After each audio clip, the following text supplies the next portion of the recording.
Okay, so here's the latest Crabtree report. We'll give you a weed report. So I just spent almost 4 hours mowing. Oh, well, no. This is the mower. It's got power wheels on it.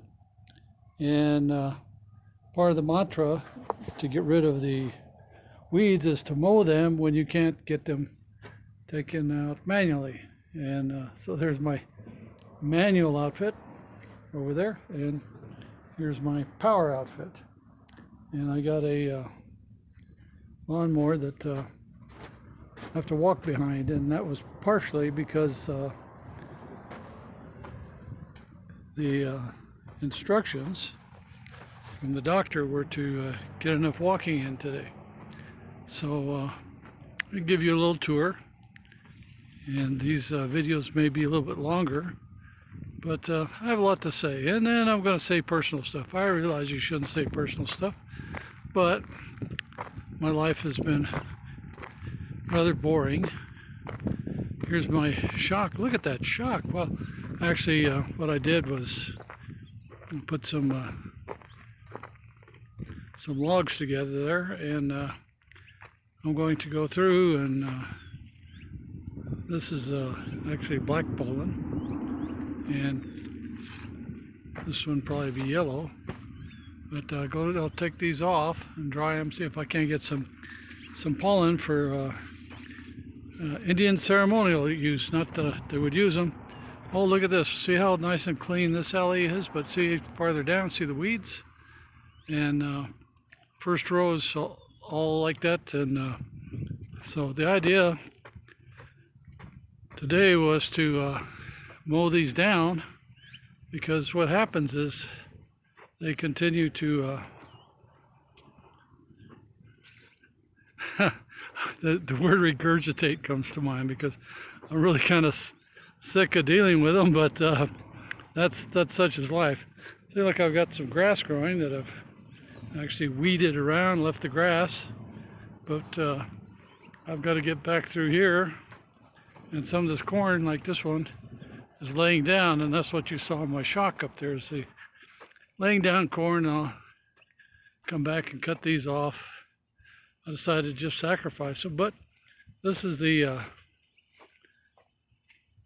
this here. See, I got some ears there. Of course, those need to get pollinated by these, and I don't want these. I hope I'll be able to get some pollen out of.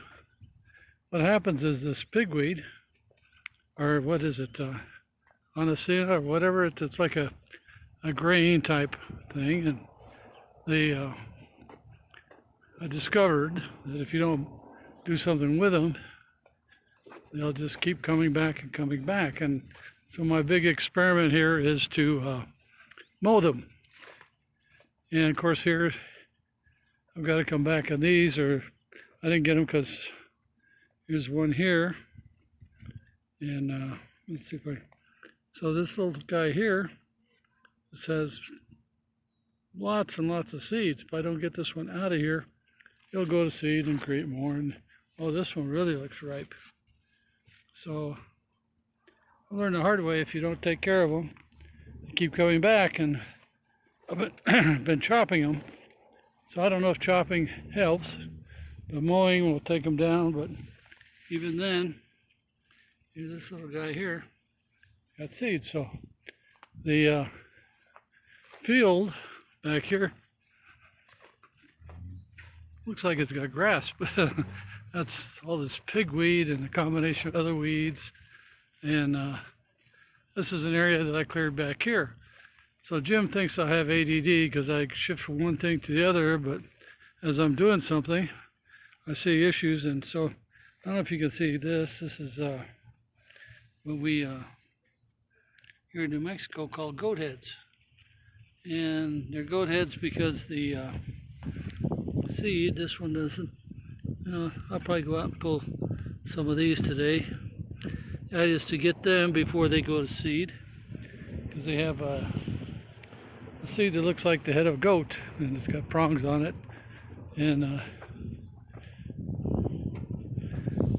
actually, I would call it a curse word seed weed, but let's see if we get a little goat in here.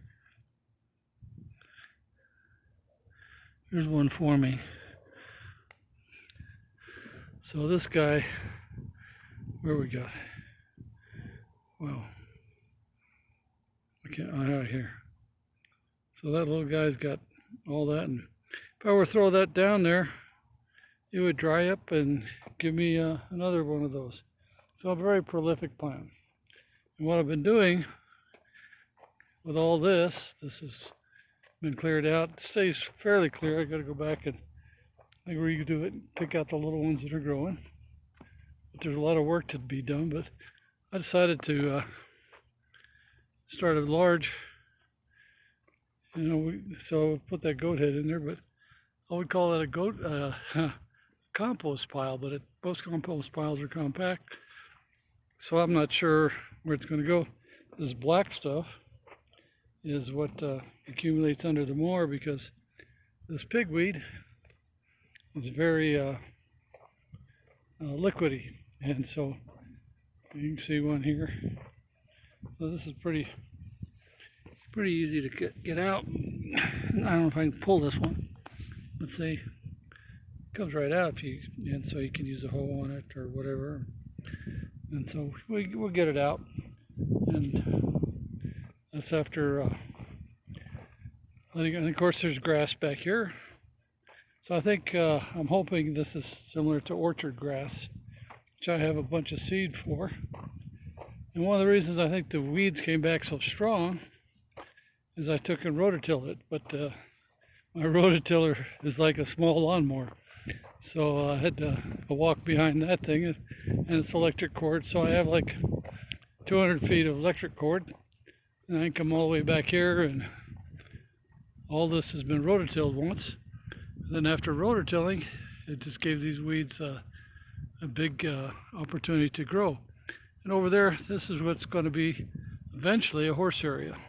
So I've got big plans for here, and part of my plans is financing. I'm a budget finance guy. So you'd think, hey, you got all this figured out, but I don't. So when I retired, I didn't count on wants, and so I want to